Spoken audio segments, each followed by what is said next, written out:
All right. What's goody? I want to welcome everyone to another episode of WeWatch Sports on the WeWatch Sports Network official YouTube channel. Every episode is sponsored by Meraki. Meraki is Florida's #1 business for solar, roofing, and all your home efficiency needs.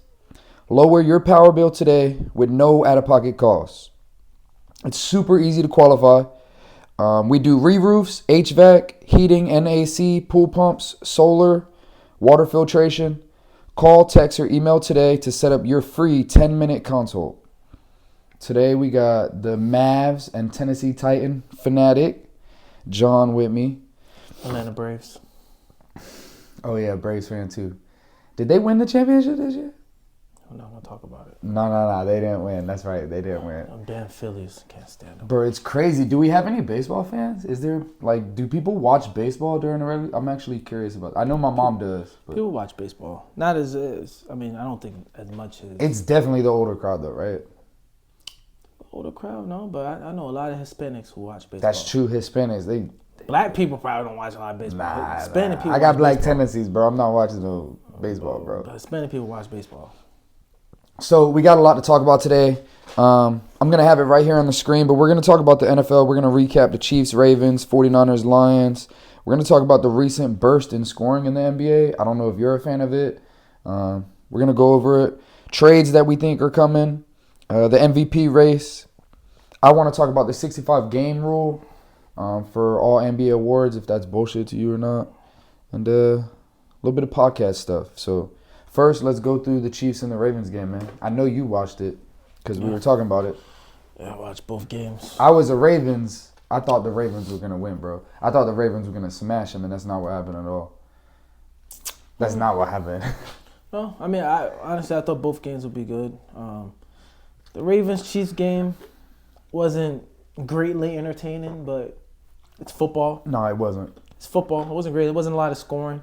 But I didn't think there was going to be a lot of scoring. I figured it would be a defensive battle. It's still kind of crazy to say that when you're talking about the Chiefs and the Ravens. You figured it would be more high scoring, but the Chiefs have completely revamped into a defensive team. Yeah, the most exciting part was the crazy. beginning where Travis Kelce's throwing the helmets for Justin Tucker. That was like right when I seen that, bro, I was like, oh, shit. Man, why are they doing that? I would have kicked that shit.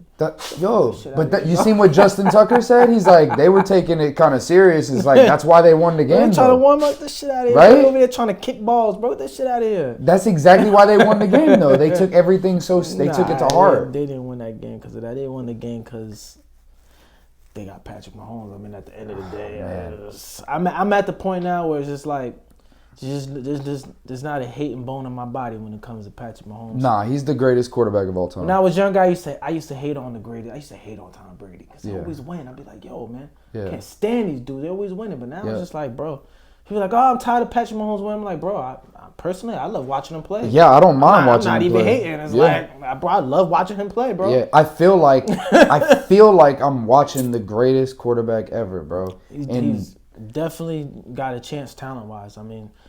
From here, it's just about putting the resume together. Yeah. There ain't nothing wrong with the talent. So they were asking, if you got one game, are you picking Brady or Mahomes? One game. Everyone picked Mahomes. He does everything Brady does, right? At this point, now. I think I would still lean Brady. I don't know. It's just... For real? Brady... Mahomes got feet. I seen Brady down, 24, 20. That's true, bro. I get it. It's tough. It's like, yes, the talent is like, of course you want to pick, because it's like, oh, well, if he can give me what Brady can give me passing-wise, but then he can move around and do other stuff, and then he has all the spectacular plays, which is great, but... So if you're starting a franchise, you're picking Brady. One game. If you're starting a franchise, you're picking Mahomes? I think I would pick Brady on both. Both of them? Just on my preference. I don't think there's any wrong answer. I don't think so either. If I had to start a franchise, I'd pick Brady, just knowing that I can win 6 championships. Just like if I pick Mahomes, I know I win 6. It's like you're not picking wrong. Plus, I'm a guy, I like a little, I love the NFL, but I'm a little more old school. I like the running game and the physical play. The pocket passing. I'm a Titans fan. We don't pass the ball. We don't pass the ball. I would love Tom Brady with a young Derrick Henry handing the ball off. So Travis Kelce broke the the record for receiving in the postseason, which was kind of crazy, actually. Not really. I don't care. There's more passing, though, but to see him care. go He's 11... He's in the playoffs every year. He's 11 targets, 11 receptions. Bro, he always shows up. That's what it means. He's always showing up in the playoffs. I mean, he's one of the best tight ends ever. Top 5? When he's top done, 3? When he's done, people might say he's the best. I don't think so. Yeah, he might. But, I mean, numbers-wise, he might be the best number-wise. Yeah. It's going to be between Statistically. him and Tony Gonzalez. I mean, his numbers are going to be better than Gronk's and those type of plays, even though, personally, in my opinion, Gronk is the best tight end I've seen with my eyes. Yeah, I agree. I agree. He can do everything Kelsey can do, but he's just better at it all. Maybe he's probably a better route runner. He's a way better blocker. He's a better route. Gronk. Gronk is molding. That's what I'm saying. Like, that alone cancels everything out. Molding, because he does everything he could do. Yeah, he's molding. But, yeah, but it's just after the catch. I don't know. I just, like I said, I'm old school. I like that physicality. Like, I'm get the ball and Gronk used to go for me. So you thought the I'm Lions... not running away. I'm going through you. So you thought the Lions were going to win? I did. I picked the Chiefs and the Lions to win both games. Yeah. Really? I haven't liked the 49ers. I haven't liked the way they've been playing. To me, they've been winning off talent and other teams' mistakes. Mm-hmm. And they continue that trend. They won off talent and other people's mistakes. Yep. I don't think they played better than the Lions. I think the Lions blew that game more than the 49ers won it. That's a fact. They want to give Purdy all the praise and everything. Purdy didn't play horrible, but I don't think he played great. Don't think he played great. I mean, if the Detroit defender turns around and the ball doesn't hit, that's an interception. No, yeah, that's a horrible. There's a couple plays that is a horrible throw. It's just a big bounce, and it happens. The interception and then the Jamar Gibbs fumble, which it was the. I mean, once all that happened, it started with going for it on 4th. You can see, right? It was going for it on 4th when they were in field goal range. It's momentum stuff. I can't sit here and call myself a Lions fan, but I'm not sure who their kicker is. But I think that would have been like, 45, 46? Yeah, I'm kicking that. Somewhere in the 40s. You're up by, 17? Yeah. You kick the damn field goal. Yeah. Now, I understand if the 49ers are good, you want to roll, you want to be aggressive. And the Lions are one of the most aggressive teams the last 3 years. I think if you're playing the Chiefs or a Tom Brady-led team or a Peyton Manning team, where you have to score a lot of points, you got to go for it. But even if it's the 49ers. Even if it was them, though, I still would have kicked the field goal off the simple fact I'm up 17. You play aggressive when the cards are handed to you. I'm up by 7. And I'm stepping on their throat, but I want to finish it off. Yes. And I'm in the red zone, and I know they have, the 49ers are still good. I'm just like, okay, I might have to go for this because this can literally change the game. Yeah. That's not what that was. No. The Lions were being greedy. Yeah. They were up by 17. Yeah. You're up by 17 with the ball. You kick the field goal, now you're up by 20. You go play defense. And you win that game. Only thing you have to do is tell your team to go off and tell them, don't turn the damn ball over. Yep. If we don't turn the ball over, we're going to the Super Bowl. Yep. Straight up. Yep. It don't matter. It don't matter how great the 49ers play. The odds are against them. Yeah. Only thing you got to do is not turn the ball over and run the damn ball. And I guess the risk complete a few third downs. The risk of missing it on 4th down is higher than just kicking a field goal and missing. You lose too much momentum. They had 2 straight turnovers in a 3-minute span practically. No, I know that was because if you go for it on 4th and miss it, that's a turnover. Yeah. Because now they're getting the ball right there in midfield. Yep. And then when they score, then you get the ball back and then fumble. Now they got the ball back on the and that's like he's a rookie and it's like, dang, he fumbled it. Once that happens, it's just like, here we go. Yep. Now that's then you could feel it. That's the position you don't want a young. Now if you have a veteran team, all right, guys, we've been here before. Yeah. The Warriors and those teams are winning. We've been here before. We're not going to panic. They still could have won it, We know what to do. Even with that's what I'm saying. But they're a young team. They ain't been there before. They didn't know how to handle those situations. So who you got? You can feel the momentum shift. Who do you have in the Super Bowl? You can feel the momentum shift. I'm not betting against Pat Mahomes. I'm just not doing that. Chiefs? I'm going to go Chiefs. But I do think, I think if any team is capable of beating the Chiefs, I do think it's the 49ers. But the 49ers, I say it again and I'll continue to say it, they have not played a complete game. And they're in the Super Bowl. That's a bad and a good thing. Yeah, because what if they do? Because when they do, if they do play a complete game, they're blowing them out. They're going to beat the Chiefs if they play a complete game. Yeah. But they haven't played a complete game since the playoffs started. They haven't. They've been winning off other teams' mistakes, and I'm telling you, that's just been it. I mean, that defense. So if there's a team that was, if I was just picking favorites, I would have picked the Ravens. I would have picked the Ravens and the 49ers, if you're just going off recent history, because the Ravens have completely demolished every team. And there was a lot of calls in that Ravens game that were iffy. The referee wasn't horrible. The referee was horrible. Yeah. Not bad. But again, we all know they need to unionize those refs. Pat Mahomes is a new Tom Brady, and we're just gonna have to get used to that. He's gonna get those calls. The NFL should be when Tom Brady. You Buck fans know. You touch Tom Brady, he's on the floor, no flag. And then he looks at the ref and he's like, "Yo, what are you doing?" We're back next year too. Flag. It's like, yeah, that's Tom Brady, bro. You can't touch him. He's a new Tom Brady, bro. Mahomes. It's like when you're playing those great teams, no matter what sport, basketball, but no matter what sport, when you're playing those iconic teams and those iconic players.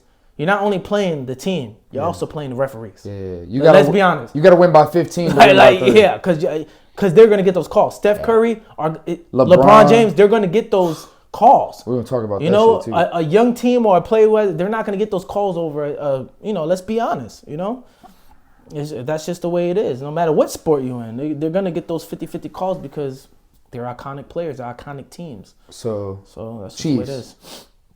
Blowout, close game? No blowout. I think the 49ers are going to come to play. I mean. Yeah.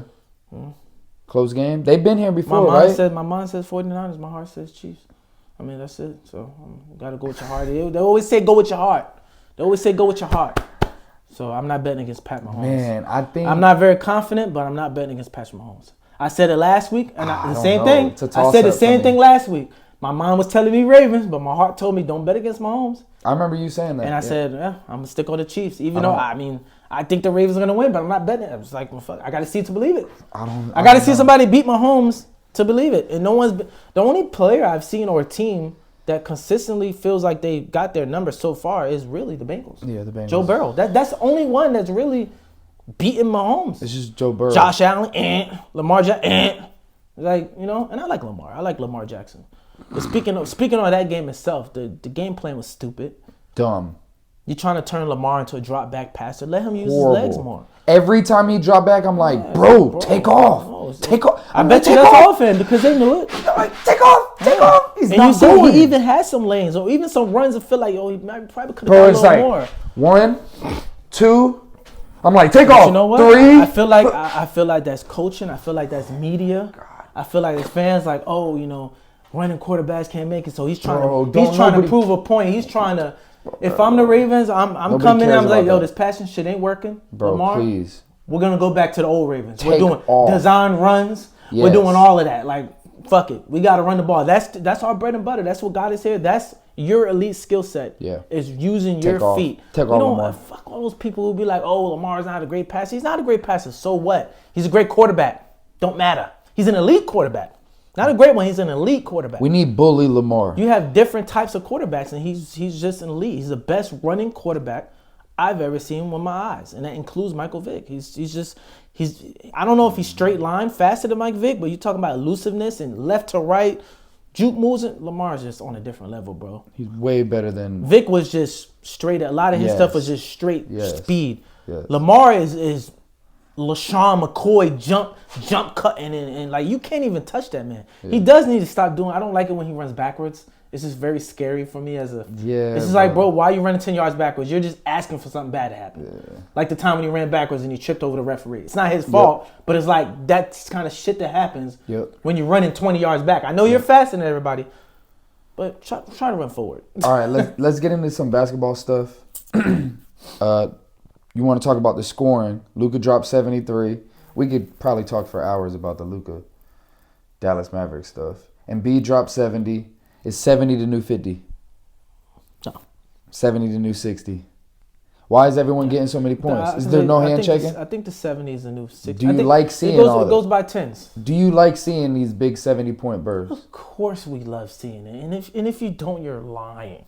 You're lying because you were a fan of the team that got their ass busted. That's true. Because we all love sitting there watching. If your favorite player, he a Magic fan, if Garrett was over there scoring 70 points, you're sitting and you're just like, bro, nothing can ruin this day. Yeah, facts. It's the players, it's the people that are either hating and don't like that player, or they just Paolo's they might be old school and just don't like all this scoring because they're used to the 90s. You know, we're past that, guys. It's like that. Paolo will go for 70. Paolo will go for 70 eventually. In the next 5 years, he'll go for 70. Yeah, probably not, but I still think 70 is like 70 is hard. Why not? To do. See, this He is could the do. thing. He could score on all levels. We've had a recent uptick in scoring, but 70 is still 70.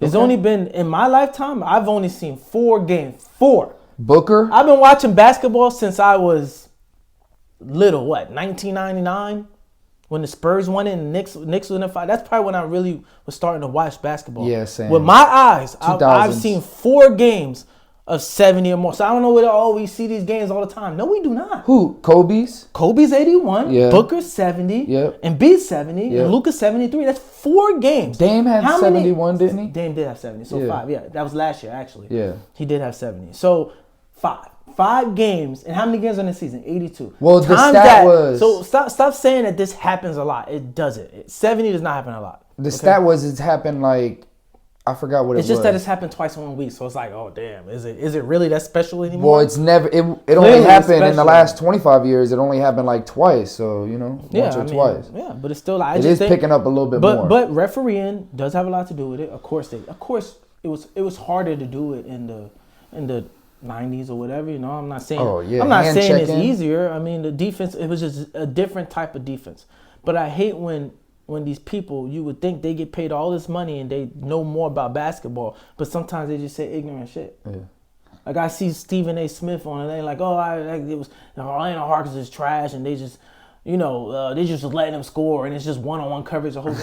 Like, bro, did you watch that game? Because that's not what it was the whole game. What, when Luka dropped 73? Yeah, that's not what it was. No, they tried to stop him. They Even tried when at Luka one had point. Now, I'm not saying 40, 50 I'm the not other night sitting on the here and Magic. saying that wasn't easy. But my thing is like what some people say. Tell me what high-scoring game was not easy. You can't score a lot of points if you're playing great defense. When Kobe scored 81, was that great defense? No, man. it wasn't great defense. When Luka, it wasn't great the greatest, defense. but When he's Embiid- hot, When though, the too. world was on fire a couple of days ago, when Embiid scored 70, the world was on fire. Best player ever, MVP, all this, and then Well, Luka that's- scores and it's changed, and it's just like nothing's changed. Well, Look who Embiid it was. scoring Embiid's 70 happened against the Spurs. Yeah. What did the Spurs have in common with the Hawks? They're bad defensive teams. Yeah, of course. Yeah. But look, I'm not sitting here saying that Luka's going to do this against the Timberwolves. Probably not. They are better defensively. I think what happens is you come out hot, and then you just have like, to be oh hot. shoot, I'm gonna keep giving it to have you, to and then make you threes. keep going hot. You have to make threes and you Yeah. have to get to the free throw line. Yeah. The game has to go a certain way. My thing is that, not just being that I'm a Mavericks fan, clearly, but that game was actually, Luka was actually in the flow of the game. He was not forcing. Well, he was not Embiid's sitting too. here. He was not sitting here like for instance, when you see Book and Towns, they lost the games. Yeah. It was a different vibe. They were taking shots. They were force feeding. They're shot hunting. Forced shot hunting. They're Yeah. taking shots outside the flow of the offense. Yes. Luka wasn't doing that. One is because Luka has the ball in his hands anyway. That's why. He has the ball. That's why So it's a little Clay's different. 60 is super. That's Yeah. why it's impressive because it's literally. So in the Luka's flow just of the gonna offense. sit there like he always does. He's gonna run a ton of pick and rolls. But that's their offense. And Luka is exactly. their offense. That's what I'm saying. That's why it's in the His flow of the offense. shot hunting is what their offense It's is. just like, oh, if you come up on the screen, if you switch on a big, I'm gonna cook him and hunt that step back three. And if he's on fire and he's in that step back three, he changes everything. Now you're like, oh God, Luka's on fire. Now what do we do? If they double team, because teams a lot now, they're kind of sometimes, and I'm not saying just the Mavericks, I'm talking about in general. Good teams, you can't double team the great players because one is there's 2 or 3 other You great blitz 'em. players on the team. You Yeah. can blitz them and get the ball out their hands, Yeah. but you can't do that. And you against great hope- teams. you The Mavericks hope. aren't a great team, I don't Yeah. think. The Mavericks are playing with. well, because when he swings the ball, Yeah, you got so Tim usually Hardaway, you want to double Luka because it's like let's force the other guys to beat us. Yeah. But other great teams you can't do that because you're leaving 40% 3-point shooters open. Now you're getting killed by the 3-pointer. So it's just like okay, so you want to give up open threes because somebody's going to be open if you double team. NBA teams, these offenses nowadays are too good. They're just spread. They're swinging that ball around and spread somebody's open and it's going to be a good. Most times out of not, it's going to be a great shooter. You hope that it's the that's 4th exactly or what 5th it guy is. on the bench that ends up taking it in the corner, but you can't control it. So I think the Hawks tried to play Luka one-on-one that game. It didn't work. But there's times where teams play Luka one-on-one and it does work because Luka, he ain't hitting. Well, the first all his quarter, threes. it wasn't Luka's the first had quarter. 30 points in the first. I feel like Luka averages 25 at halftime. It's not even something like, oh my God, he's has a lot. It was just that the Hawks. The difference between Embiid scoring 70 and Luka scoring 73, and them telling Embiid he's the number one player. Embiid's just playing bully ball, and he has Zach. Well, it's because he was the MVP last year. He was in the playoffs. He's the dominant person. When Luka hasn't won an MVP yet. Yeah, Zach Collins guarded him because Wemby wasn't guarding him that game. He was half and half. It was Zach Collins and Wemby, both of them. Yeah, it's not, sometimes Wemby is switched on. The point is, in order for you to score, can't have Wemby guard him. In order for you to score Wemby can't guard 60, him. 70 points, you have to have bad defenders on. But nobody can guard Embiid. If he wanted to do that, he could do that every night. That's why he's leading the league in scoring. That's why he is the greatest. There's nothing you can do about it. Yeah. The Hawks are a fuller team with short guards. Trae Young, think about it. You got Trae Young on Luka. So it goes to. You're switching to best defender is DeJounte Murray. Well, he's still too little. The reason why you do that is because you hope Trae Young can avoid the big. And if he drives, you're going to be switching anyways, a big guy. So you want Trae Young to run to help side, basically. But that's why you do that. In regards to just the uptick, it looks better with help. Just in regards to the uptick in scoring, I feel like there's a lot of things that go into it. One is the players are just way too talented nowadays. They're more skilled. They're way more skilled. Yeah. Like, look what Embiid's doing. Yeah. He's not a traditional There's big. A couple guys that could get buckets on ridiculous. Every team. Like, your third or fourth players could have been all-stars back in the 90s. Everyone's a scorer. You know? Who's your third option on a great team? The Nuggets. Aaron Gordon. It's really Michael Porter. He's an all-star in the 90s, He's a star player on a different team. If Michael Porter's on the Magic, where he's there's a reason why these dudes are good and why the system works, because you know, of course, some teams have different systems that run different type of offenses, but when you have great players on the court, it's hard to play defense. It's hard to play defense already, right? Look at Kristaps. He was the second best player on the Mavericks, and he's the fourth best player on the Celtics. He might be the fifth depending on how much you like Derek White. Mm-hmm. Every team's different, but so going to the 65 game rule, I know Tyrese Halliburton is on the edge. Embiid is struggling. They forced him to play last night because he didn't play the Nuggets game, and he ended up getting hurt. Because they're trying to do this 65 game rule, bro. I don't feel bad. Do you think that if people don't get awards because of it, they'll get rid of it next year? It's not going nowhere. It's not going nowhere because the league, if the players want their money, they gotta play. It's plain and simple. It's just any other job like we are in America. That's true. You got to go to work in order to play. They're not giving you, these owners are not giving these players super max contracts for them to be like, if you want your awards. I might go hurt a little there. I think I'm going to sit this game. When the fans are the one paying the money. No, for real. Let's be honest. That's what it is. Nah, facts. And every player, I agree. Every player and every team is guilty of this. Every player and every team. Yep. But when you do it too much, it's, you know, it just got, it started with the Spurs, if you want to say, and it's just gotten out of hand. It's just gotten out of hand because everybody's so worried about getting hurt. I was watching. They're trying to prevent injuries, which is probably causing more. I was watching the comments on the YouTube that I was watching, and this dude posted. He's like, I paid 3 times more to go to the 76ers and Nuggets game because it was a high key matchup. And then Embiid ends up not playing, and they benched 2 of the starters, and I didn't get to see anybody, and it wasn't fun. And I'm thinking about that. I'm like, damn, that's true. Like some people because we were looking at tickets to the Suns game on Sunday, and they were like $400 a pop. And I'm telling myself, like, I don't want to pay that because what if they just don't show up for the first game of a back-to-back?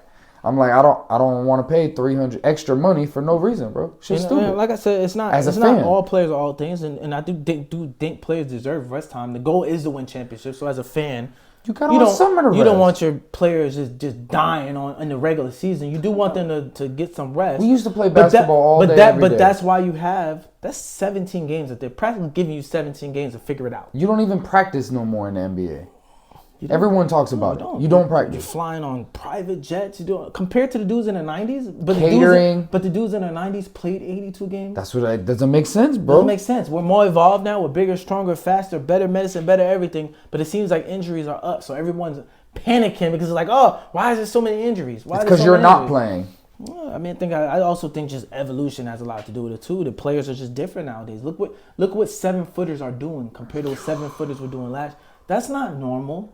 I'm gonna What have Giannis and KD's able to do, that's not normal. Yeah, just wait, bro. I agree. It does take a toll on your body, but we're gonna have Indy in the there. great ones. I mean, doing Euro trips. Ooh. Like I said, I don't feel bad at the end of the day. It's still a job. You're still making millions of dollars. I see people who get hurt at work and come home with back problems. They gotta go to work every day and they're making $20 an hour. So I don't see how NBA players can complain about making $350 million because they're hurt. I understand you're hurt. No one's saying that, but at the end of the day, the fans are the ones who make everything go around, so we deserve to see the best product that the NBA has to offer, and the NBA chose to do something about it for once, and I don't feel bad. So you're happy with it? I'm happy with it, yeah. All and right. I think Halliburton came out and made this is, practically said this is bullshit. Yeah. But for him, it sucks. Because he really did get hurt. Yes. And that's going to cost one of his best seasons. Yep. And he's probably not going to make no All-NBA team. Yep. But guess what? Keep playing. Like Stephen A. Smith said, guess who you can blame? Your peers. Because they're the reason why they put this in. Because if they were playing games before this, it would have never happened. So don't be mad at the owners. Don't be mad at the fans. Be mad at your peers. Preach. Be mad at Kawhi. Be mad at all the other players who was just sitting around because they just wanted to get to the playoffs. Preach. But that's how I'm feeling on it. Trades. Trades. I'm excited for trades. What is it, February 11th or something like that? I think like a week away. Yeah, we got like a week. Like a week, a little over a week or something. All right, so let's focus on what trade you want to see. As a Mavericks fan, what are you looking for? As a Maverick fan? Just as a Maverick fan right now, real. Yeah, a trade, but I don't know if there's any particular trade that can like. All right, so for another team, what do you think the most impactful trade would be for any team in the NBA? A team, an impactful trade. The most like the Bruce Brown to the Nuggets pickup, like they won the championship. I don't think there is an impactful trade out there. I think there's trades that can like just strengthen what you got or switch something up. Maybe you're a great defensive team, but you don't have a lot of offense. The Magic, so you go out and get somebody who can just get a bucket at some point, something like that. So, but I don't think there's any move that's like, we're a mediocre team right now. We make this move now. We're a championship caliber team. I think that move was made when Pascal was traded to the Pacers. I think that's about the strongest trade we're gonna get. I don't think I'll put him championship caliber, but I think that's probably the most biggest swing trade. Like I think the Pacers are scary now. I think they are when too. Halliburton comes back, I mean they steady beat the Bucks, so clearly they must be doing something right. No facts. I don't think any team's gonna play the Pacers and just be like, yo, this is gonna be great trade. This is series. I think the Pacers do. I think they're well coached with Rick Carlisle. So I mean, I think they're a scary team. Do I expect them to do much? No, but I think they can get in the second round and get somebody help. I do. If they play the Bucks in the second round, I don't think the Bucks are like, oh yay. What do you see? Do you see the 76ers making a move? I think they should, but I don't see them making a move. I think they're more like the Mavericks. It's like I think those teams, and there's a couple of more who they don't have a lot of first round picks, so it's kind of hard for 76ers. them to, I think the Knicks have a trade to make. I just don't know who it is. Like I don't know it. I don't know if anybody who's available is good enough to make them take that jump, because they're a good. The Knicks is a team. Like if they did make a trade with a certain player, because they have the tools to make a trade. Miles Bridges? Like they have a tool to make a trade. So Miles Bridges on either team. Knicks, 76ers? I don't know if he's the right one with the Knicks. I don't think Miles Bridges is. I think it's more the other bro. I think it's McHale, like a player like that. Oh, he's not going nowhere. I'm saying, but that's the type of trade that they're probably gonna like. They're one like the Knicks is probably the Knicks probably feel like they're one piece, like one solid piece away. I think the OG trade was a great trade. I think it was too. It was better than I thought it would be. It's looking like it's better. I seen a couple of Knicks fans. I was like, we're giving away two good players for one average player. But he's better than both of them. Yeah, I mean, to me, all three of those players are role players. I don't think any of them are superstars. Yeah. And yes, you did give up a 6 Man of the Year candidate quickly, and I do think you gave up RJ. But I mean, like I said, when that trade happened, listen, OG is a player who has an elite trait. Ability, yep. When championship teams, all of them, if you look at all of them, you need a wing defender. You need somebody that does something at an elite level besides the superstars. Because superstars are clearly, they do something elite. That's why they're superstars. They do a couple elite But things. you need those role players who are going to come along and play their part, no matter if it's offense or defensively or both. You're gonna have to need some of it.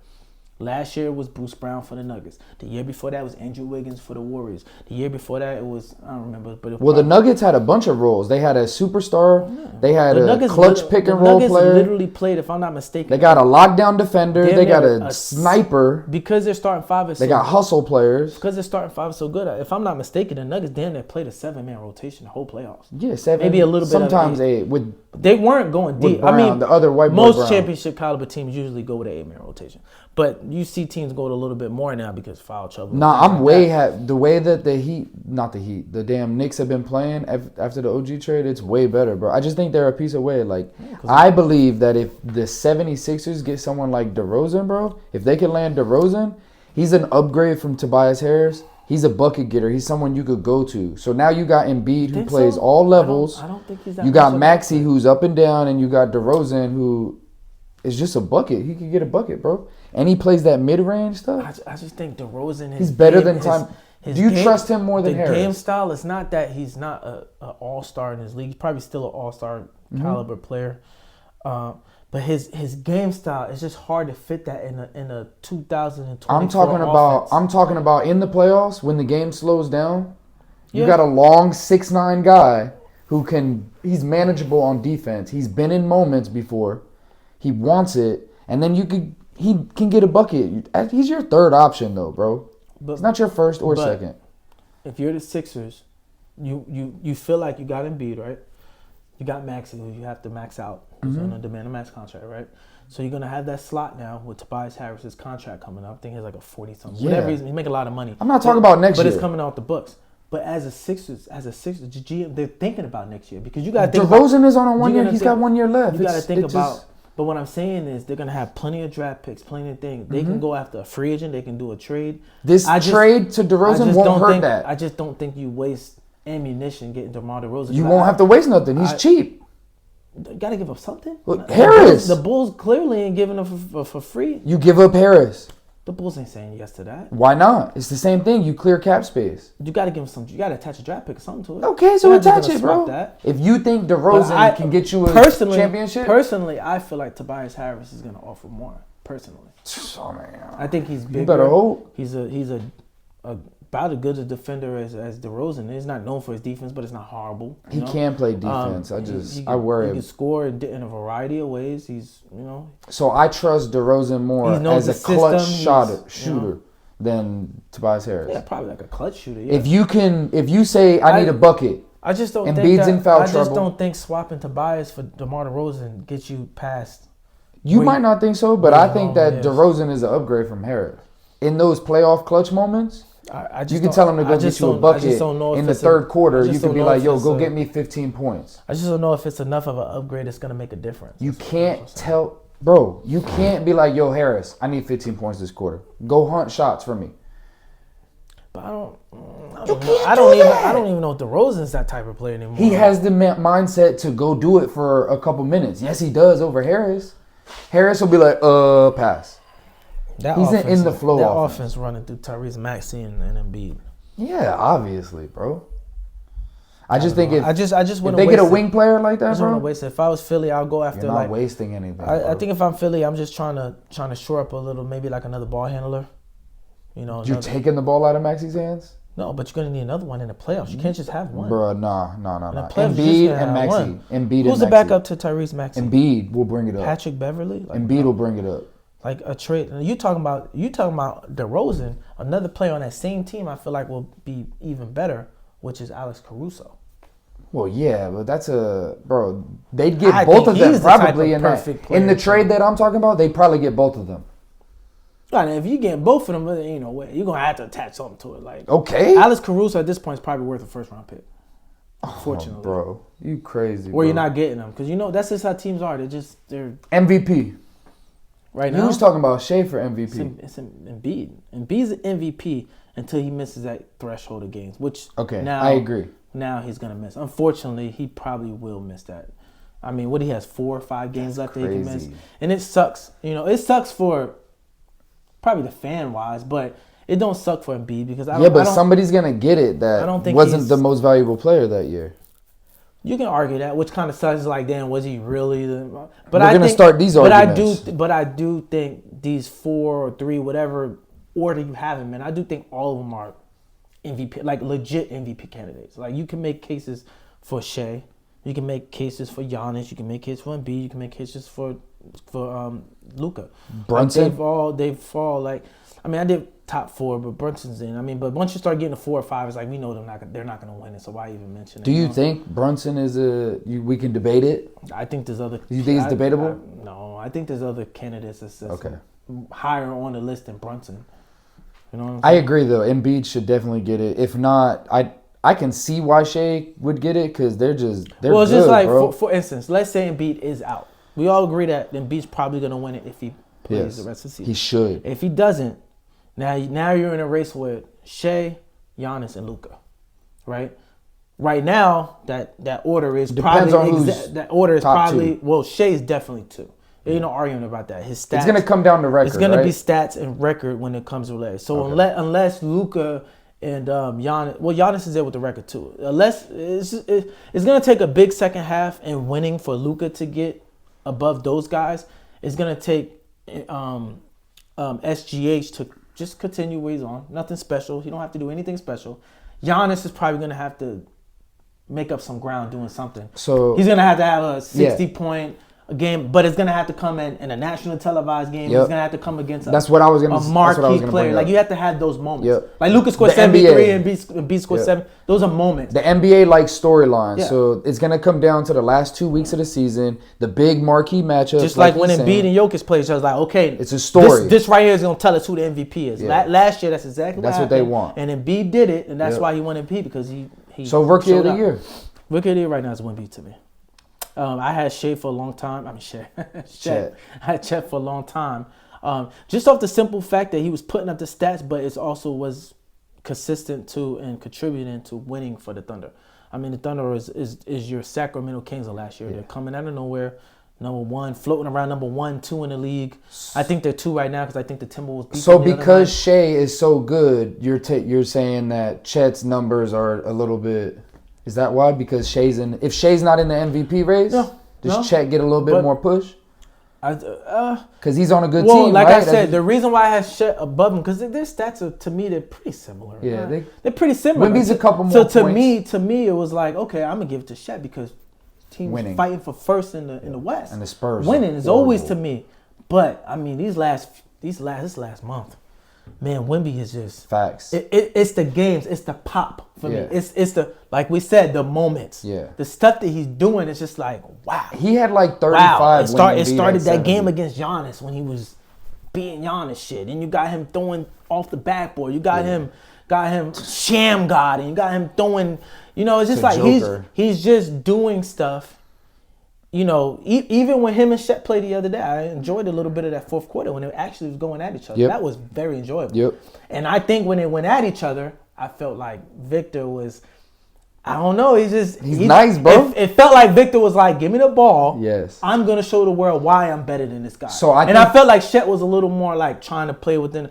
Vic was like, yo, just give me the ball. I think that's why that play when he bullied him to the paint and dunked it, he looked at him for a second. He was like, yo, I'm here. I just want to let y'all know. I got Victor over just because of that reason, bro. He's just better. He is better. He is better. His stats are similar, but Victor. And they don't even run offense through Victor yet. They don't. He's playing 20, 25 minutes a night. Yeah, they don't even look for him yet. I watch. They don't look for him. Jeremy showing God, Lord Jesus. When that's your point guard, he's horrible. No, they were saying when you realize that, that's why they're not winning games right now. Because when you realize that Victor is your best player and you're going to get those points easier when you run it through him, then it'll change. They're playing scary, and unfortunately, as Pop as a coach, who we know is, he's gonna protect them and save them, and you're 7-4. We don't want you to do too much. Bro, I just feel like that's not necessary. I feel like these dudes are young. Let them play. Yeah, if he's injury prone, there is nothing that Pop can do to change if that kid's injury prone.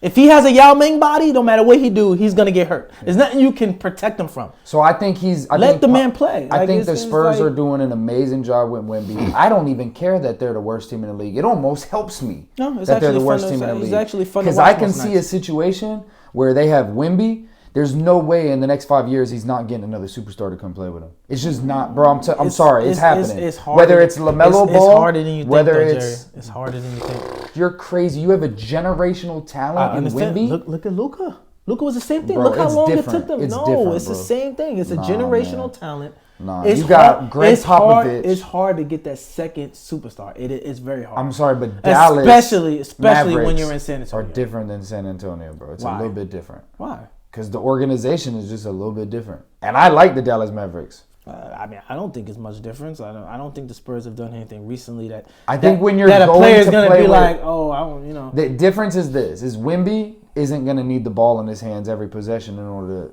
to be great. So he can get another star that has the like. If Luka played with Wemby, oh Jesus, bro. That's all you would need. Surround him with defense and shooting.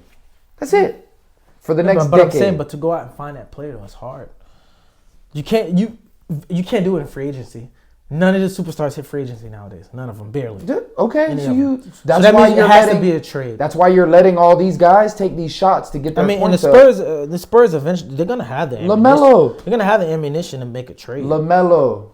That shit would be hard, bro. But why would the Hornets let him go? You know what I'm saying? Now they have their He's gonna want to. I don't feel it's superstar, but that's their version of a superstar. You know, like why? You know. Well, they. Now, if he wants to leave, he wants to leave, but that's gonna be a while. In order for you to leave, you're not gonna leave after your rookie year, after your rookie contract is up. You're gonna sign that extension. No, not true. You're not gonna leave until after that. That's 8 years in the league already. I don't think that's true, bro. That's 8 years in the league already. Anthony Davis didn't do that. He didn't sign the extension. LaMelo's been making money since he was a jit, bro. He got M's. To that max come up, and it's like all I gotta do is sign on the dot. You can always demand a trade later. Or you could go win championships with Wemby. Which one would you choose? Millions in Charlotte losing, or millions with extra millions in championships with Wemby? We don't do LaMelo and Wemby ain't winning no championships. You're telling me Wembanyama? I'm just talking about Wembanyama in the next decade. Is he winning a championship? In the next just decade? one. I just want one in the next decade. Can you confidently say that he's probably going to win one championship in the next decade?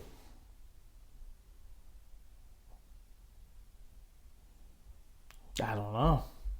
That's a hard question because he can't do it by himself. Not only can he not do it by himself, he's still developing. We still don't know what he's going to be. What year is Luka in? 6. Okay, so in the next 5 years, he'll be a decade in. You got 5 more years. This year and 4 more. So in the next 5 years, do you see Luka win? I see Luka getting to the championship in the next 5 years. But that's different because he's already 6 years in. So if it ain't with the Mavericks, it's gonna be with somebody else. Facts, but that's my point. That's the thing. Like he ain't gonna stay in Dallas if they're not winning. My point exactly. Within 10 years, within the next decade, he's competitive. I think he's a Spur for at least 8 years. And they're gonna make it happen. Before he starts talking about trading and leave, he's gonna be a Spur for at least 8 years. Are they gonna have the talent? Because look at the league now, bro. Like so many young superstars. It ain't like he's gonna be the only one. It's still gonna be dudes. He's gonna have to go through those dudes in the West. Look at the Thunder, the Mavericks with Luka. The Lakers are always gonna find a way to find some, team with superstars because they're the fucking Lakers. You think LeBron ends up on the Mavs? I think he might be traded, on bro. the Mavs. I don't think LeBron could. I don't think LeBron. What did that emoji mean to you when you seen that time ticking thing? What did that mean to you? Darvin Ham.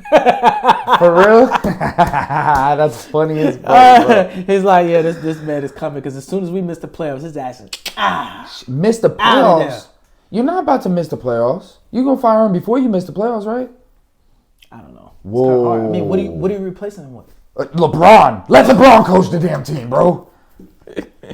I'm dead ass, bro. But this is the problem when you allow players to make decisions.